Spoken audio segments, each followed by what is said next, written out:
Republicans and Democrats battle it out over the future of the Robert Mueller special counsel probe. Chuck Schumer searches for a strategy on illegal immigration, and we discuss the power of repentance. I'm Ben Shapiro. This is The Ben Shapiro Show. So the Russia probe is all over the news. We're going to discuss that. We are also going to get to illegal immigrants trying to shut down Disneyland, which is terrible. It's the happiest place on earth. Why would you do that? Also, I'm confused why illegal immigrants would try to shut down Disneyland. It has a wall around it, and you need tickets to enter, and you are thrown out if you illegally trespass. So that seems like a weird place to protest. But we'll get to all of those things. First, I want to say thank you to our sponsors over at MVMT. So as you know, MVMT make the best watches. They don't just make the best watches. They are also the best watches for the least cost. They are inexpensive. Here is my MVMT watch. I wear this thing every day. Look how good looking that is. I mean, it's just minimalist and cool and neatly designed. It's fantastic. This company is growing incredibly fast. They've now sold over 2 million watches, or around 2 million watches in 160 countries. And right now, we're running up on Valentine's Day. So, ladies, if you're looking to buy your husband or boyfriend a watch, and men, if you're looking to buy your girlfriend a watch, this is the best place to do it. I've bought MVMT watches for my mom. I've bought one for my wife. My dad has an MVMT watch. So everyone gets MVMT watches because they are just fantastic. And again, they're cutting out the middleman. So that means that you're getting beautiful watches like this one, which would go $300 to $400 at a department store. You're getting that for, in the mid 100s. It's just fantastic. So our friends at MVMT have put together the perfect guide to make your life easier, whether you're shopping for him or her and you want watches or their new fashion forward bracelets, sunglasses, or any combination in their limited edition gift box. MVMT has in-house stylists who have curated their trendiest pieces for gift ideas your special someone will absolutely love. As I say, it's really easy to shop. It's fun to shop. I enjoy looking at the MVMT website, and you will too. MVMT and their stylists are the people to trust with all of this. Get 15% off today with free shipping and free returns by going to mvmt.com/Shapiro. That's mvmt.com/Shapiro. It was cool. Actually, I was at synagogue last week, and a fellow walked over to me who listens to the show, and he immediately showed me his MVMT watch because people who listen to the show love the watches they get from MVMT. mvmt.com/Shapiro, and you get 15% off today with free shipping and free returns. Join the movement, mvmt.com/Shapiro. All right, so I want to bring you the latest on the Mueller investigation. So there's a lot going on in the Mueller investigation, but very little of it has to do with Trump-Russia collusion. Now, we were promised that Trump-Russia collusion was what this entire thing was about. It appears more and more, day by day, that this investigation has nothing to do with Trump-Russia collusion. It has everything to do with obstruction of justice. That's what it looks like it is moving toward. So on Wednesday, there are a bevy of news stories about the Mueller investigation, and apparently the special counsel is now trying to get Trump himself in for an interview. Trump would be a fool to do the interview because the minute that Trump interviews with the guy, it's a perjury trap. Right? Every time you talk with the federal government, this is the first rule, okay, just as a lawyer, and this is true right, left, center. Everybody, if the police ever ask to talk to you, the answer is, wait, let me call my lawyer. Okay, that's always the answer. If you want to be safe, your answer is, wait, let me call my lawyer. Not because you distrust the police or you think they're going to do something wrong, but because you're going to get caught in traps where you don't know exactly how to navigate these waters, right? The first word of any defense counsel when you walk into that room is, don't talk here without a lawyer. And that would certainly be true for Mike Flynn. Mike Flynn talked to the FBI without a lawyer, and now he finds himself facing 5 years in federal prison. Right? Do not talk to the FBI without a lawyer. This is certainly true of Trump, who has a tendency to babble on at the mouth. Well, this interview would presumably be focused on Trump's firing of former FBI Director James Comey, his alleged request to Comey to let now indicted former National Security Advisor Flynn go, and his pressure on various officials ranging from Attorney General Jeff Sessions to Deputy FBI Director Andrew McCabe with regard to the Trump-Russia collusion investigation. So according to the Washington Post, Robert Mueller wants to investigate Trump, especially about the firings of Flynn and Comey. Sessions and Comey have both met with the special counsel investigators already, and a source has told the Post that Mueller, quote, has also expressed interest in Trump's efforts to remove Sessions as Attorney General or pressure him into quitting. The person said the special counsel was seeking to determine whether there was a pattern of behavior by the president. So here's the pattern of behavior to go back in time. According to Comey, Trump asked him for a loyalty oath back in January. Then in February, Trump fired Flynn because back in December, Flynn had called up the Russian government and asked them to vote a certain way on a resolution at the UN, and then he lied about the FBI to it, so Trump fires Flynn. Immediately thereafter, Comey says that Trump asked Comey to let Flynn go. Trump didn't help his case when he tweeted out that he had to let Flynn go because Flynn lied to the FBI. That makes it sound like Trump was trying to manipulate Comey into allowing Flynn to get off on federal charges, which could be seen as him trying to move the investigation in one direction or another. And then in May, Then of course, Trump fires Comey and then says on national TV that he did it because of the Russia investigation. And then in May, Trump asked Andrew McCabe, the deputy FBI director, how he voted in the last election cycle when he was taking over as interim director. Throughout this period, Trump was harassing Attorney General Jeff Sessions on Twitter, presumably for accusing himself from the Russia investigation. So what exactly is Mueller doing with all of this? What here was illegal? Supposedly, this is all about him obstructing justice, Trump obstructing justice, getting in the way of justice. And Democrats have been saying this for months, that this is the direction they thought the investigation was moving. Now note, this investigation began with the accusation that the Trump campaign worked with the Russians in order to win the election and to stop Hillary Clinton from becoming president. Now what we're talking about has nothing to do with any of this. So when you talk about an investigation that is broadened out and moved sideways, just like every special counsel investigation ever, this is what has happened here, and that is Robert Mueller's fault. You know, when your job is to find crime, you find crime, even if that crime has to be manipulated on the back of other crimes, meaning that Flynn probably didn't do anything wrong when he called up the Russian government, but he lied to the FBI. So he's caught in sort of a perjury trap, as I suggested before. And then Trump is now going to be caught in an obstruction trap because he said something to Comey about it. At least that is what it looks like is happening here. Dianne Feinstein, the senator from California, she's been suggesting this for months. Back in December, she said, quote, "I think what we're beginning to see is the putting together of a case of obstruction of justice. I think we see this in the indictments, the 4 indictments and the pleas that have just taken place, and some of the comments that are being made. I see it in the hyper-frenetic attitude of the White House, the comments every day, the continual tweets. And I see it most importantly in what happened with the firing of former FBI Director Comey. It is my belief that it is directly because he did not agree to lift the cloud of the Russia investigation that's obstruction of justice." Now, is it really obstruction of justice? As I've explained multiple times on the show, the answer is no. There are 3 separate federal laws that deal with obstruction of justice. There's 18 U.S. Code 1503, that is called the Omnibus Clause of obstruction of justice. It covers, quote, "corruptly or by any threatening letter or communication, influencing or impeding or endeavoring to influence, obstruct, or impede the due administration of justice." But the clause requires a pending judicial proceeding that was supposedly obstructed. There is no pending judicial proceeding that has been found here as of yet. Okay, so that really does not apply. Also, you'd have to prove that Trump materially impeded the investigation. There's no real suggestion he's done that, right? The special counsel continues to investigate. He hasn't fired Robert Mueller. He fired James Comey, but that didn't stop the investigation. Whatever he said to Comey about investigating Flynn didn't stop Comey from investigating Flynn, as Comey freely admitted in front of Congress.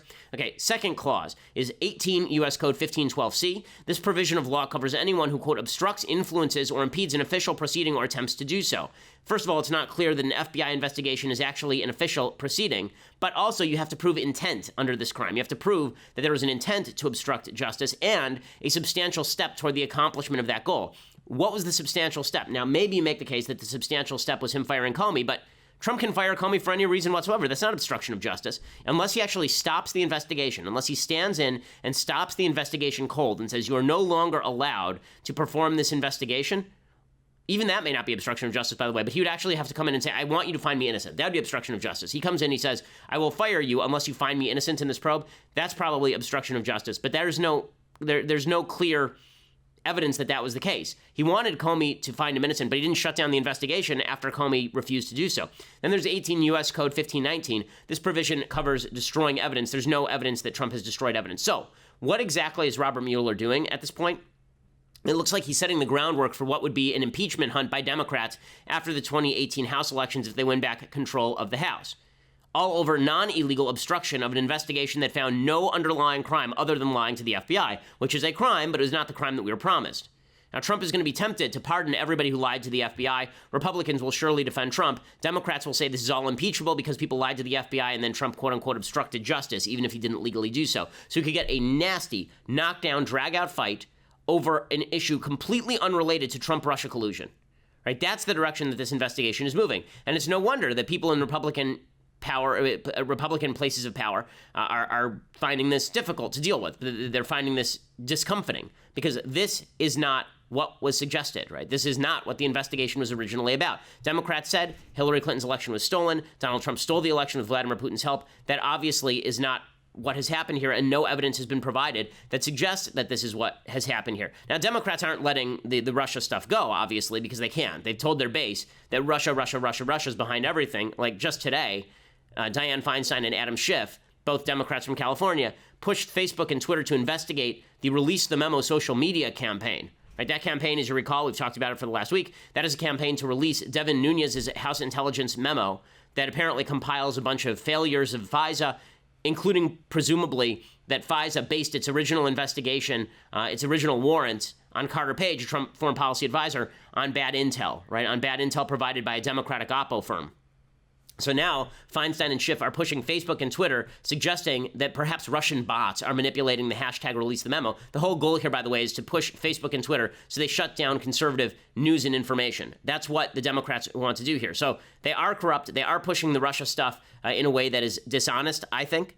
But I think that there's another side to this story, too. And in a second, I'm going to discuss the other side to this story, because the way that Republicans are responding to this investigation could be right, and it could be very wrong. I'll explain what I mean by that in just a second. First, I want to say thank you to our sponsors over at Quip. So, you have a face. On that face is a mouth. In that mouth are teeth. And if you do not properly brush your teeth, then you could die. And that's not really an exaggeration. The fact is that heart health has actually been pretty significantly linked to oral health. And when it comes to your health, it's probable that you are not brushing your teeth correctly. Well, that's why you need Quip. Quip is the new electric toothbrush that packs just the right amount of vibration into a slim design at a fraction of the cost of bulkier traditional electric brushes. Right? It comes complete with pulsing alert to tell you when to switch sides, making brushing the right amount effortless. It also comes with a mount that suctions right to your mirror, unsticks to use as a cover for hygienic travel anywhere, whether it's going in your gym bag or in your carry-on. It's easy to travel with this electric toothbrush. I travel all the time in Hartford, Connecticut today, speaking at UConn. I've got my Quip toothbrush with me because I don't have to bring this huge recharger. The battery fits right inside the toothbrush, which means that you just stick it in your travel bag and you are basically ready to go. Quip's subscription plan also ensures that your brush is refreshed on a dentist-recommended schedule, delivering new brush heads every 3 months for just $5, including free shipping worldwide. Quip is backed by a network of over 10,000 dental professionals. Most toothbrushes don't get named one of the best inventions of the year by Time Magazine, but Quip did. There's a reason. Quip starts at just $25, and if you go to getquip.com/Shapiro, that's GETQUIP.com/Shapiro, right now, you get your first refill pack free with a Quip electric toothbrush. That's your first refill pack free at getquip.com/Shapiro. Again, that is getquip.com/Shapiro, GETQUIP.com/Shapiro. And right now, you get your first refill pack free. Plus, when you use the /Shapiro, that lets them know that we sent you as well. So that always helps with our advertisers. So check that out as well. Okay, so with all of this said about the Mueller investigation, there is another controversy that has arisen. And that, of course, is whether the Mueller investigation should be done away with completely. Now, the Republican case that the Mueller investigation should be done away with completely is not that the Mueller investigation has found nothing on Trump-Russia so far, because we don't know that, right? We don't know what Mueller has found. He hasn't revealed that. And it's a little bit of a jump from saying that the investigation was initially compromised to suggesting that the entire investigation will find nothing. We just don't know, right? By all implication, I would think that they really have nothing. That's my opinion, though. I don't have the underlying facts, and so I'm trying to separate my own opinion from the facts. So we'll have to wait to find out whether the Mueller investigation actually finds something. If all they find is Flynn and obstruction of justice, I think everyone is going to be disappointed, and should be, at least in terms of what they were promised. So, meanwhile, the Republicans are attacking the investigation itself by attacking the FBI. Here is the problem. Either the FBI was corrupted by Democrats, or it is not corrupt, and the Republicans are corrupting the FBI and targeting the FBI to defend Trump. Neither of these answers is good. Neither of these is good for the country. If it turns out that Democrats compromised the FBI in an attempt to stop President Trump from becoming president, and then continue to use the FBI in an attempt to curb Trump's presidency, then that is corruption at the highest levels. That is the destruction of one of the great American institutions. It is the destruction of a law enforcement agency that requires the trust of the American people. It's just along the lines of the Obama administration compromising the IRS and using it as a political baton. So that's option number one. Republicans are right, and the FBI has been significantly compromised by Democrats, and there is a quote-unquote deep state problem going on. Then there's theory number two. Right? Theory number two is that the Democrats did not actually compromise the FBI. The FBI may have some problematic figures like Peter Strzok and Lisa Page in it, but that does not mean the FBI is actually compromised. The investigation is moving, as most investigations do. There's not serious Democratic infiltration of the FBI. It's just working as a law enforcement agency does, in which case Republicans are targeting a law enforcement agency for destruction in order to defend President Trump, which is a really, really bad look. Okay, here's the basis for all of this. So, in the last few weeks, here are the revelations regarding alleged collusion between the Trump campaign and the Russian government, and most of all, regarding the FBI's investigation of it. Okay, text messages between FBI agents Peter Strzok and his mistress, Lisa Page, talked openly about a quote-unquote path you threw out for consideration in Deputy Director Andrew McCabe's office as a, quote, insurance policy in the unlikely event you die before you're 40, with reference to a Trump election. Meaning, here's how it reads anyway, just to a layman. What it reads like is we have an insurance policy against Trump being elected, and that is this investigation into Trump. Right? Strzok worked heavily on the Hillary investigation. He helped exonerate her. He was also deeply involved in the Trump-Russia collusion investigation.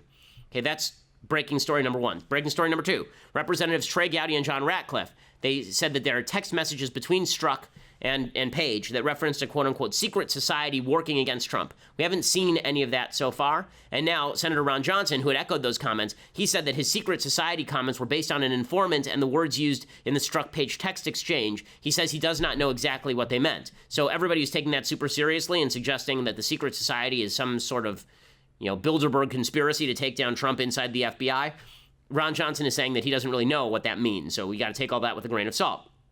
More nefarious is that the FBI somehow lost a batch of text messages between Strzok and Page. They turned over about 50,000 Strzok-Page text messages, but the period in which they do not have messages from Strzok to Page and vice versa is December 2016 to May 2017, which is during this entire compromising period. Right? It's during the bulk of the investigation into Flynn, the firing of Comey, the supposed quasi-threat to Andrew McCabe.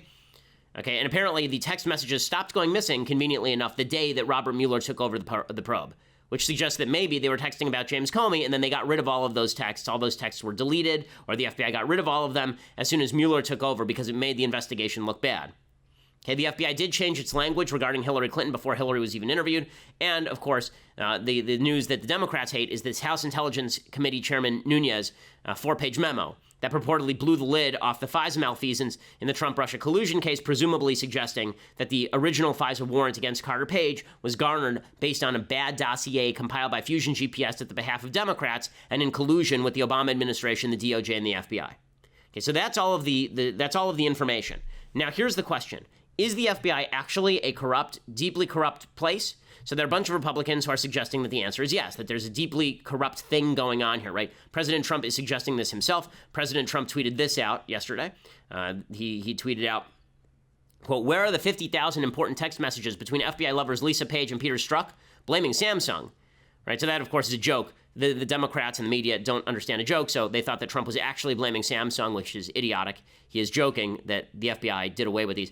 There were not, by the way, 50,000 text messages that were lost between Strzok and Page. There are 50,000 text messages total between Strzok and Page, and some of those were lost. We don't know exactly how many. Now, Sarah Huckabee Sanders says that that Trump is deeply concerned that the FBI agents are biased against him and that the FBI has been deeply corrupted and compromised. Why does he think this is one of the biggest stories in a long time? I think he thinks that there's a great cause for concern that 5 months worth of text messages have gone missing, particularly given the individual that had part of that process has already been shown to be extremely biased against the president and was involved in what seems to be some very inappropriate behavior. And that certainly is a great concern. You guys are absolutely obsessed with everything to do with collusion. If it has anything to do with the president, we hope that you'll take some of that same obsession, energy, and fervor and direct it to some of the places where it looks like there could have been some really inappropriate and possibly illegal behavior. Okay, so obviously the Trump administration thinks that the FBI is going after them. Ron Johnson, as I mentioned, the senator from Wisconsin, he is suggesting the same thing. He says, we see serious corruption inside the FBI. So when the DOJ sent you this letter saying that there was this glitch that prevented those 5 months of text from being released to you, did you buy it? Or do you buy it?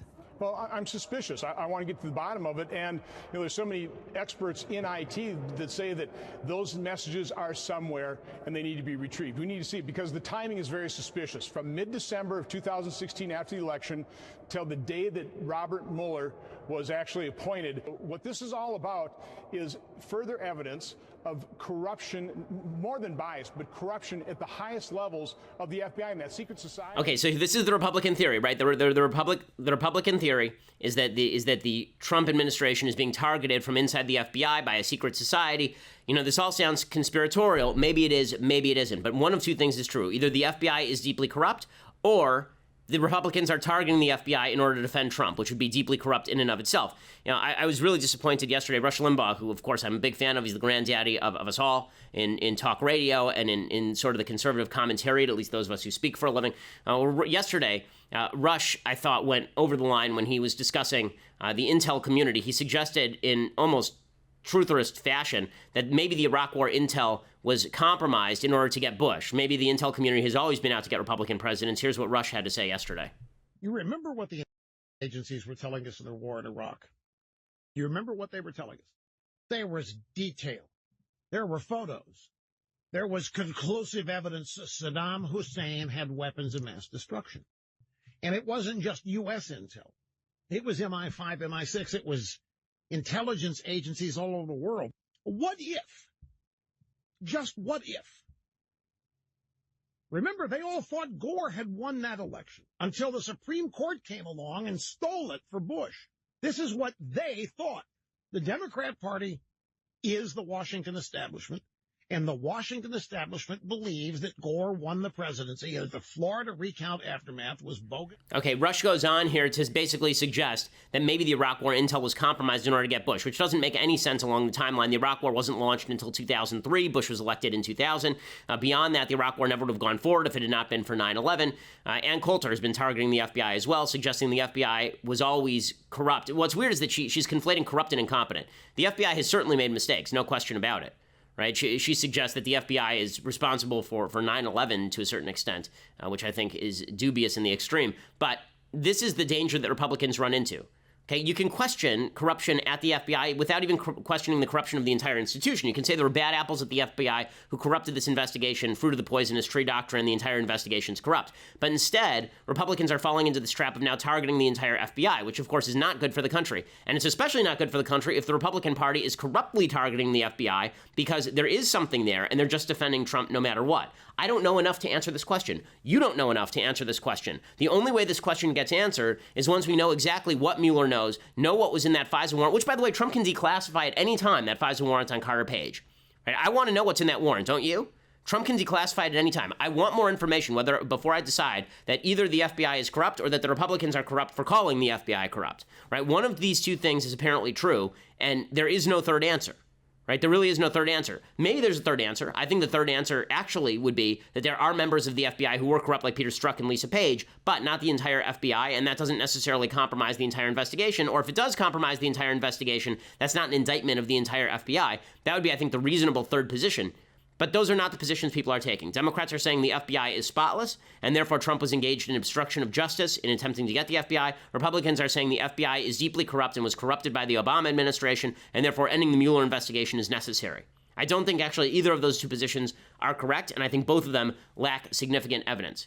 Well, in just 1 second, I want to move on to the fallout from DACA and what's coming next on the DACA negotiations. First, I want to say thank you to our sponsors over at Dollar Shave Club. So you've heard me talk about the great razors you get from Dollar Shave Club, especially when you use their Dr. Carver's shave butter, but they have all of these great products for the bathroom. You no longer have to go to your local pharmacy and try to pick up your local Rite Aid or CVS and try to pick up the best available products and decide between 1,000 of them. Instead, they come directly to your house. Dollar Shave Club makes products for your hair, face, skin, shower, everything you need. Listen, you all know I look amazing, but I also smell amazing. And I'm not going to ask people at the office to attest to this, but my wife can attest to this. It's all of their own original stuff. They use only the finest premium ingredients. They deliver it to you just like they do their razors. And that means no more annoying trips to the store. I use Dollar Shave Club for pretty much everything. They have razors, they have body cleanser, they have hair gel, and yes, they're world-famous butt wipes. Indeed, the butt wipes. So, now is a great time to give Dollar Shave Club a try. You can get your first month of their best razor along with travel-size versions of the Shave Butter Body Cleanser and those infamous butt wipes for just $5. After that, the replacement cartridges ship for just a few bucks a month. It's the DSC starter set. Get yours for just $5 exclusively at dollarshaveclub.com/Ben. Use the /Ben to get the special deal. dollarshaveclub.com/Ben, and for using the /Ben, you get your first month of their best razor along with the travel-size versions of, again, the Shave Butter, the Body Cleanser, and those magical butt wipes. You get all of those for just $5 at dollarshaveclub.com/Ben. You try it out, plus when you use /Ben, that lets them know that we sent you. Okay, so while all of this unfolds on the Mueller investigation, and basically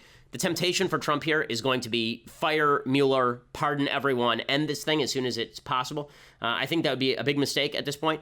Believe me, if it turns out that there's nothing to the Mueller investigation, if it turns out that this is really, I think, flimsy stuff, then people will be out there en masse defending Trump, right? I'll be out there defending Trump. I mean, I've been trying to take as much as I can a factually based look at what's happening here and try and base my opinion on those facts. So I'm going to wait for more facts to decide whether or not this investigation is just deeply corrupt. I will say that it looks like there are problems inside the FBI. I don't know if those problems go to the entire FBI. I don't know if they discredit the entire investigation. I'll also say that, the pattern of obstruction that Mueller is trying to find in Trump can be explained one of two ways. Either Trump is trying to obstruct justice in order to defend his friends and hide from something nefarious, or Trump is a dolt, and he just says stuff because he feels it. Like, I like Flynn, call me, could you leave him alone? Or Comey's annoying me because he won't just say I'm innocent. I know I'm innocent, he's fired. Right? I think, honestly, what makes all of these scandals seem to go away a little bit anyway is if you suggest that they are mostly based on stupidity rather than malice. When it comes to government, that's almost always a good bet. It's not just true of Trump. It's true of pretty much everyone. Stupidity rather than malice usually rules the day. When it is malice, it's pretty clear. Like Adam Schiff and Dianne Feinstein suggesting that Russian bots are behind Release the Memo, that's malice to me because Feinstein and Schiff are both smart people and they know better than this. But all of this mostly looks like an insane amount of stupidity piled on top of stupidity rather than malice in a get Trump effort. But my mind is willing to be persuaded on any of these scores. I just need more evidence. Okay, so meanwhile, more fallout from DACA. So obviously the government shutdown ended earlier this week. Democrats got nothing in return, but they are receiving some protests, which is quite entertaining. Apparently, there were a bunch of DACA recipients, dreamers, who actually went outside Chuck Schumer's house and were protesting outside Chuck Schumer's house yesterday. That wasn't the only place that they were protesting, by the way. They apparently blocked an entrance to Disneyland on Monday. Now, we were at Disneyland on Sunday. We had a great time, met some fans, which is always a party. It's kind of fun going to places like Disneyland. You meet a lot of listeners, and hello to all of the people I met at Disneyland. That was always a party. But according to the LA Times, the next day, Monday, DACA recipients stood in a crosswalk at South Harbor Boulevard around 10 a.m. and blocked buses from entering the Anaheim theme park. 15 protesters were quickly removed by law enforcement officers and were relocated to a sidewalk where they held signs and chanted, "No dream, no deal." So it's about 20 people, and Disneyland operated completely normally. I do have a question, as I say. As a regular Disneyland patron and, yes, season ticket holder, I have 2 young children, this is insanely idiotic. What in the hell does the happiest place on earth have to do with people illegally in the country retaining their ability to stay in the country? It ought to be noted that Disneyland has a pretty strict immigration policy. No ticket, no entry. And they have a wall, a giant fence around the entire park. And if you try to climb the wall, they will call the police on you. So Disneyland, unless they were protesting for free entry to Disneyland, which is something I might be able to get behind on occasion, I don't know why they would do this. But it just demonstrates that demonstrators themselves just do things without really any thought, simply to get the press. Meanwhile, Chuck Schumer is idiotically trying to blackmail Republicans. I don't think any of this is going anywhere, as I suggested yesterday. I don't think a DACA deal is imminent. I don't think that Mitch McConnell is going to push one. I don't think Trump is going to sign one. I think in all likelihood we hit the March 5th deadline for reinstating deportations, and Trump just says, listen, we're not going to give you papers, but we're also not going to deport most of the dreamers. And they go back to sort of this in the shadows, in between status. I got some emails yesterday, and they're quite correct, suggesting this is bad for the dreamers because with their current sort of green card status, they can get jobs. Trump would prevent them from getting jobs. The truth is that illegal immigrants in this country have been working for a very long time, which is how they've been able to stay in the country.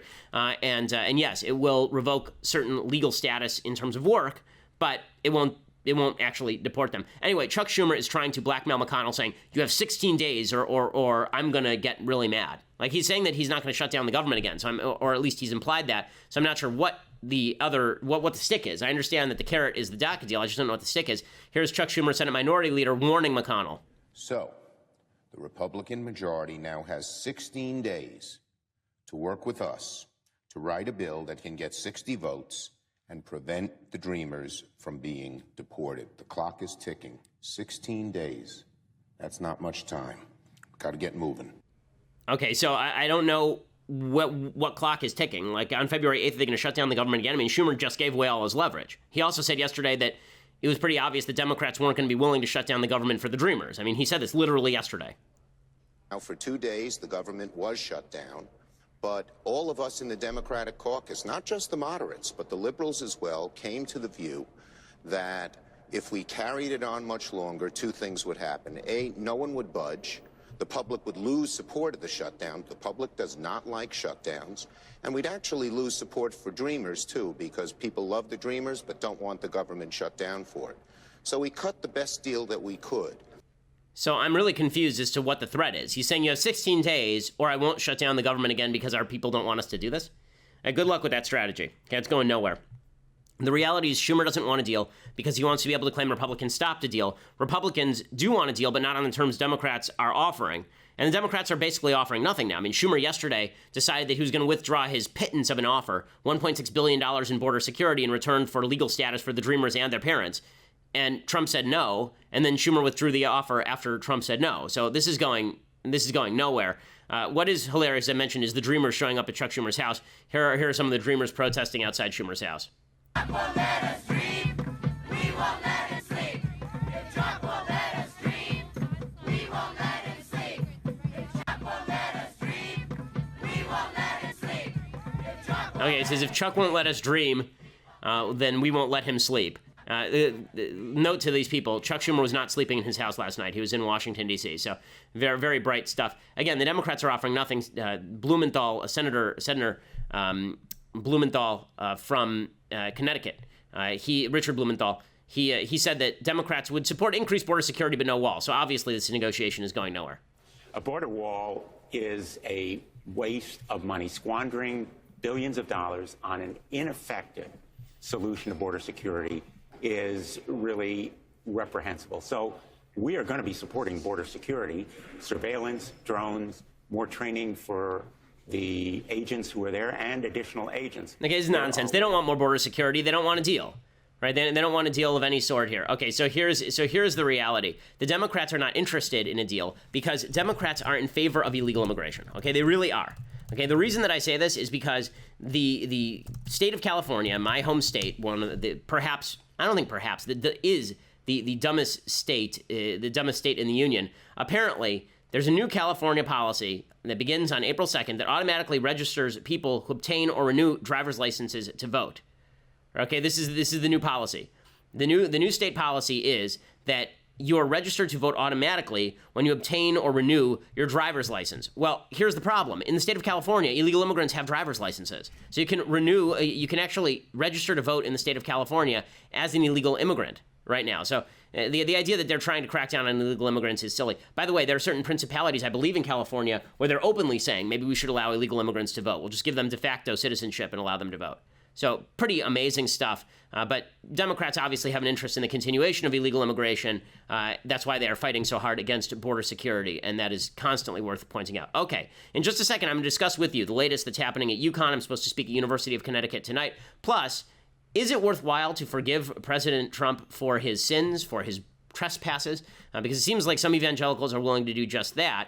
And I'll discuss whether that's appropriate or not. But first, you're going to have to go over and subscribe. So, first of all, before we get to that, I just want to say that on January 30th, you need to be watching because our president is going to be speaking to the nation in the first State of the Union address. Right? It's going to be a really exciting event, and you should watch it with us here at the Daily Wire. We're doing a special broadcast. It's going to be awesome. Starting at 8 p.m. Eastern, 5 p.m. Pacific. We're going to be hanging out with you the entire time, leading up to, during, after the address. We'll be there for every wild hand gesture, for every crazy statement, for every Democrat refusing to stand for particular heroes. We will be there for all of it. Right? And you can catch the live streams at Daily Wire Facebook, or Daily Wire YouTube to spend the evening with me, with Andrew Klavan, with Michael Knowles, and with Daily Wire God King Jeremy Boring, and a bunch of special guests who are going to be dropping by, people that you know and love and who may or may not have mugs. We're going to be having all of them in to relentlessly mock our government and our political leaders. It'll basically be like MS3TK, Mystery Science Theater. It'll be like that, except with politics. So it should be a lot of fun. If you watched our election night broadcast, it was a lot of fun.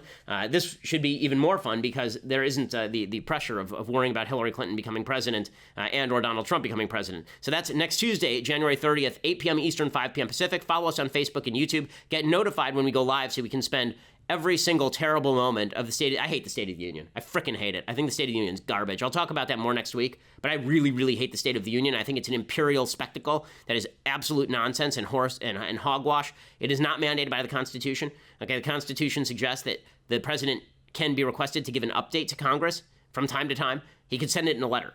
That I think would be better, but instead we're all going to have to pretend to think this is a great American spectacle. Blech. Anyway, We're going to be there and be negative and terrible about it, or at least I will. And then Michael Knowles and Andrew Klavan will be all happy-dappy-do about it. And then Jeremy Boring will sit there and drink. So that'll basically be how the evening goes. And you can join us, again, at Daily Wire, Facebook, Daily Wire, YouTube, my Facebook page as well, dailywire.com, all the usual places for that. Okay, now, if you want to subscribe to the show, $9.99 a month gets you a subscription to dailywire.com. And when you get that subscription to dailywire.com, you get the rest of my show live. You get to be part of my mailbag. You get Klavan's show live, Knowles' show live. You also get, with the annual subscription, $99 a year, our world-famous Daily Wire leftist tears hot or cold tumbler. I got a great email from somebody today, actually, about the tumbler. Apparently, this fellow works at a leftist company, and he keeps the tumbler in his car.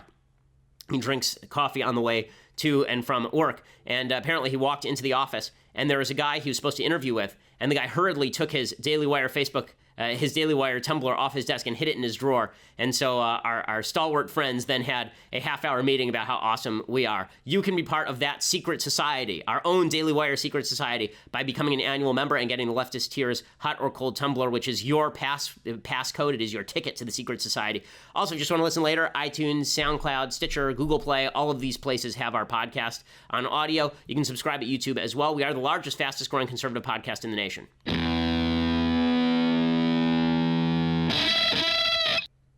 Alrighty, so I want to give you the update from University of Connecticut. So I am supposed to speak at University of Connecticut tonight. Originally, this event was open to the public.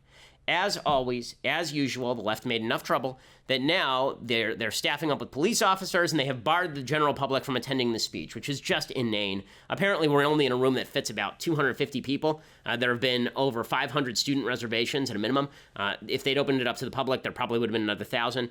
But as it is restricted to students alone. They say for security reasons. Oddly enough, when Anita Hill spoke here just about a month and a half ago, there was no security presence necessary, essentially, and everyone from the general public was allowed to attend. This is the new way of preventing the message from getting out, is by preventing the public from coming and listening. Now, I'm not going to put that all on UConn. I don't think it's the administration that is making this issue happen, except to the extent that they are allowing the heckler's veto to prevent the public from hearing what we do. So that is happening tonight at 7 p.m. At UConn, so we'll be speaking there. The Antifa group there is upset with me. Apparently, they had encouraged people to show up and directly confront Lucian Wintrich, but instead of protesting me directly, they say that they are going to set up a parallel event with some guy that I've really never heard of, who's kind of an obscure gadfly who, as far as I can tell, his only prominence in life has come from writing a piece about me for a magazine that he self-funds or funds on charitable contributions and that nobody has ever read except for this one article about me. He's speaking at the same time, so I will say I am very excited that I have generated an entire bendistry. I'm very excited that I have generated an entire cottage industry of people who can just follow me around critiquing me, so that's exciting. But they're having a separate event because they're trying to draw people away from hearing my message, because this is what the left does. Instead of holding their event at a different time or coming to the event and then asking questions, instead they're going to hold a separate event where they have some guy deliberately misconstrue everything I've ever written and then talk about how I'm not as smart as I think I am. That's actually the title of it, that I'm not as insightful as I think I am, which is weird because I actually don't think I'm that insightful. I actually think that I say things that are pretty obvious most of the time. In any case, Antifa says that I am an extreme conservative who thrives on media attention of his campus opposition. So rather than getting people to fill the auditorium, we decided at our general meeting to support students pushing for alternative programming to counter his toxic politics. So, good. Yeah, don't show up and ruin my event. That's great. I'd much prefer to push instead for civilized conversation. My favorite part of their little letter to the editor is that my beliefs cause me to overlook the need for ethnic studies and diversity-related education in the United States. Oh no, I oppose ethnic studies. Ooh, useless branches of study that provide zero jobs to anyone outside of the ethnic studies divisions at universities like UConn. Ooh. So they've decided that they're going to fight for social injustice. That makes sense. They're fighting for social injustice. That's true. In our own forums in which we frame the message. They're not going to come to my event tonight. That's fine with me. I don't need you at my event, it turns out, to get the crowd out. It turns out a lot of people want to hear what I have to say anyway. So that works for me. So we'll give you all of the updates tomorrow after this speech. Beyond that, in other news, there is a lot of hubbub now over comments from Tony Perkins of the Family Research Council. So I know Tony Perkins. I like Tony Perkins, but he made some comments that I thought were sort of weird regarding bad behavior in public fora. So here is what Tony Perkins had to say about President Trump and his bad behavior. In 2016, he allegedly paid off a porn star $130,000 to avoid talking about an affair that they had while he was married to Melania and shortly after she'd given birth to their son, Barron. Here's Tony Perkins defending Trump. All right. Let me try to understand. You used the exact word mulligan to talk about this. And obviously, the most recent allegations involve an affair with a porn star that began a few months after his wife gave birth, the president's wife. And they also involve the president's personal attorney reportedly paying off the porn star for her silence. And you're saying you get a mulligan, you get a do-over here. I'm quoting you. Why? Well, if this behavior were occurring today, right now, as he is president of the United States, I can assure you that my support and the support of evangelicals would be dissipating very rapidly. But we're talking about something that occurred 10 years ago.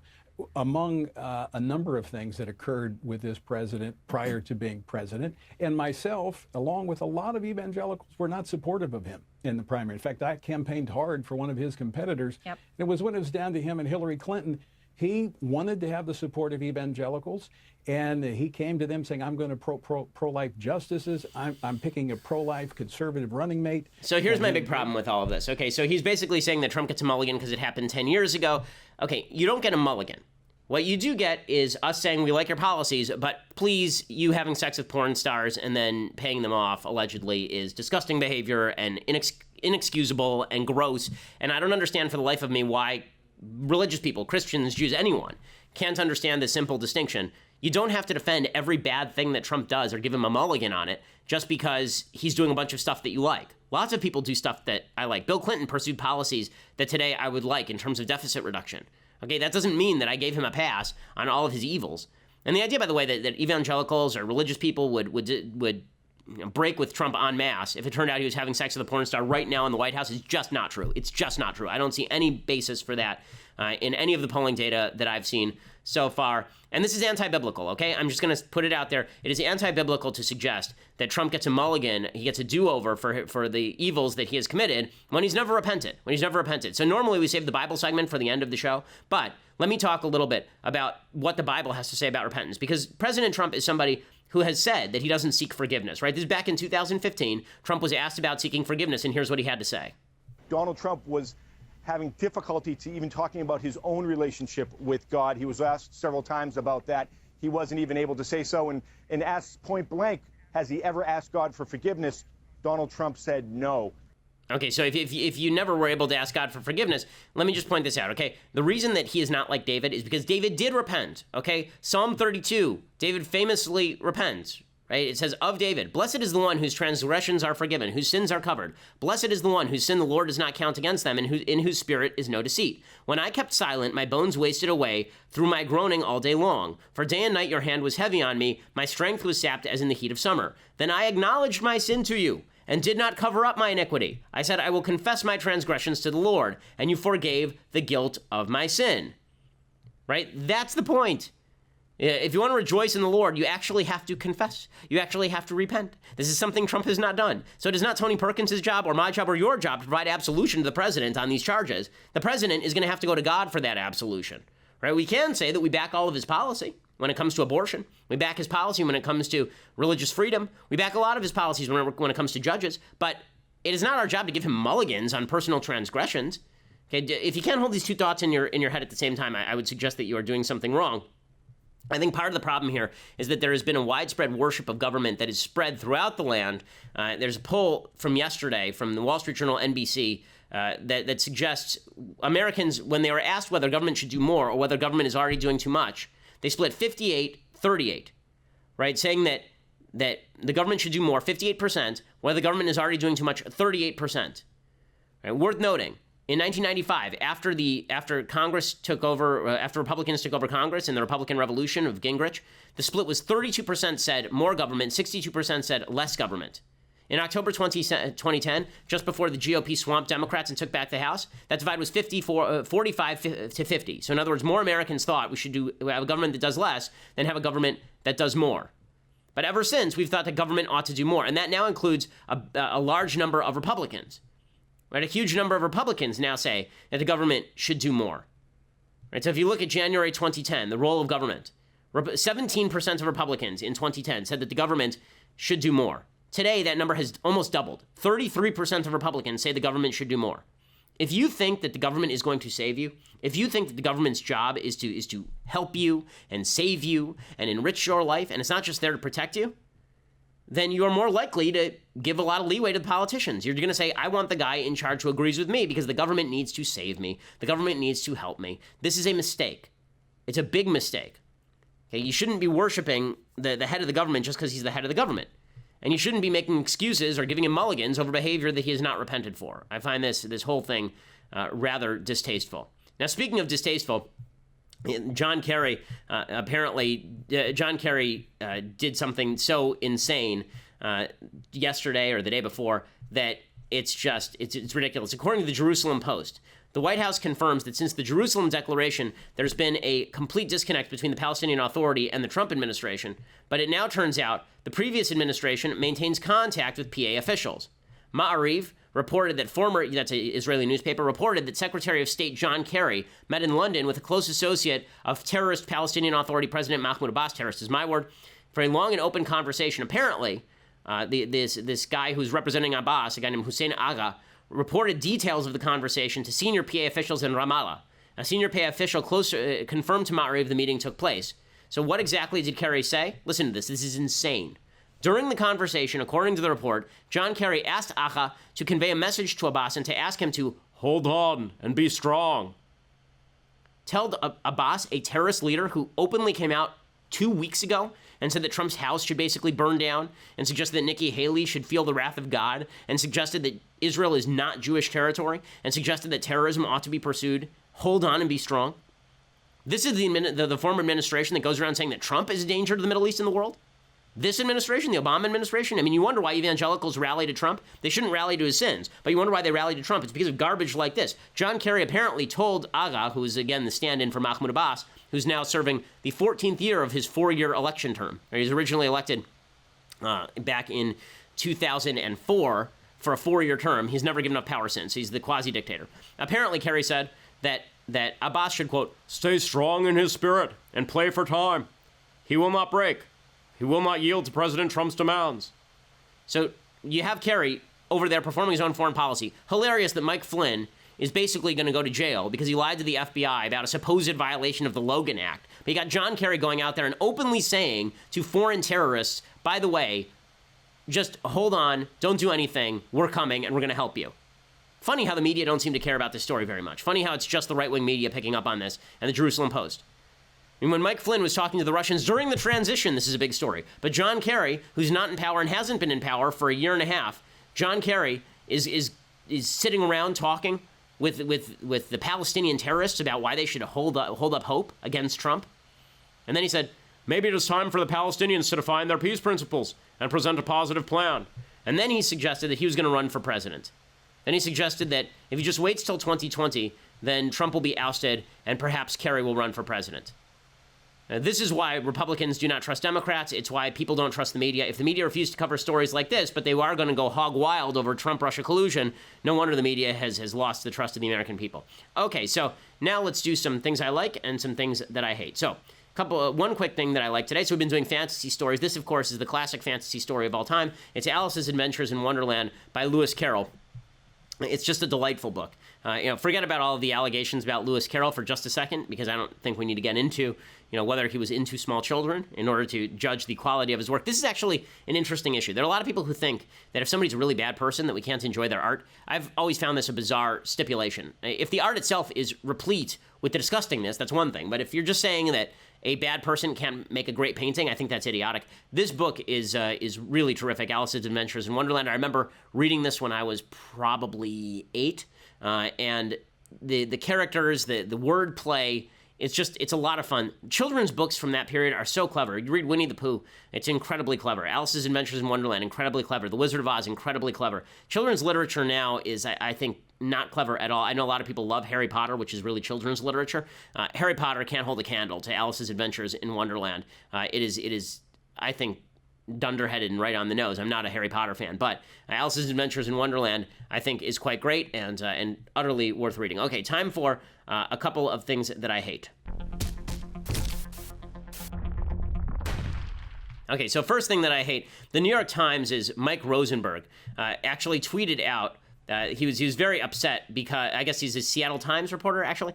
So he was very upset because after the Amazon Go launched yesterday, and Jeff Bezos' stock gained about $2.8 billion in value. Okay, Amazon Go are basically these convenience stores. You walk in, there's no attendant. You grab your products off the shelf, you walk out, no problem, it's charged to your Amazon account. And so Jeff Bezos had a stock gain because this is a cool invention. So here's what Mike Rosenberg tweeted. Jeff Bezos made $2.8 billion in one day after his company introduced technology that eliminates the need for cashiers. All cashiers in America make an average of $210 million a day combined. So what? I'm confused. Why is that a thing? Like that doesn't make, like what? Here's why that's a stupid point. The reason that's a stupid point is even if you were to assume that Jeff Bezos is somehow taking money out of the pockets of a bunch of poor cashiers, okay, the reality is that it's not that he's making $2.8 billion off cashiers losing money to the tune of $210 million a day. That means that if he saved the entire industry the cost of cashiers for 10 days, that would pay for that $2.8 billion. Right? The point is that number one, the statistic is severely flawed. They're taking the stock price, which is reflecting the power of a new technology that is going to affect the market over time, and comparing that to a one-day takeaway for cashiers. The statistic just makes no sense, but the suggestion, of course, by Mike Rosenberg is that something terrible has happened here. That the evil Jeff Bezos has stolen the livelihoods of cashiers. No, evil Jeff Bezos just made technology better and lower your cost at the supermarket, because guess who pays for those cashiers? It's you, right? When you go to the supermarket and you pay for things, you're paying the cashiers. Why do you think that all of these, like Ralph's, has put in these self-use items, right? These self-use kiosks where you can check out yourself. The whole point is to cut cost. What absolute silliness and lack of economic understanding. Okay, other things that I hate. So Lester Holt over at NBC, he went to North Korea and then he proclaimed that he had been treated with respect by the North Koreans. We arrived in North Korea on Saturday. We flew the North Korean state airline. It's about an hour-and-a-half flight from Beijing. They even make an announcement in flight when you've actually crossed the border into North Korea. We quickly passed their immigrations, went through a very lengthy and very detailed customs inspection of not only our equipment but our personal items, down to the novels we were reading, even in one case a toothbrush of our crew members. But we have been treated with respect here. We have been invited, and our guests of the Ministry of Foreign Affairs. We stayed in a guest house outside Pyongyang last night, and then made our way to this ski resort to get a look at a part of North Korea that most Americans don't see. Yeah, so what, right? So was Walter Duranty treated by the Soviets. The idea that they were treated really well by an evil regime, that means the regime is fine. Just stupidity. He's raked over the coals as well he should be. Okay, we'll be back here tomorrow. We'll be broadcasting, I believe, from Dallas. We're moving around the country a lot. We'll be broadcasting from Dallas, but I will give you the update on how it went at UConn tonight. You can also watch the UConn broadcast tonight at yaf.org. I believe we'll also put it up on our Facebook page and Twitter and all of the usual places, so check it out. I'm Ben Shapiro. This is The Ben Shapiro Show. The Ben Shapiro Show is produced by Mathis Glover, executive producer Jeremy Boring, senior producer Jonathan Hay. Our technical producer is Austin Stevens, edited by Alex Zingaro. Audio is mixed by Mike Coromina. Hair and makeup is by Jesua Alvera. The Ben Shapiro Show is a Daily Wire Forward Publishing production. Copyright Forward Publishing 2018.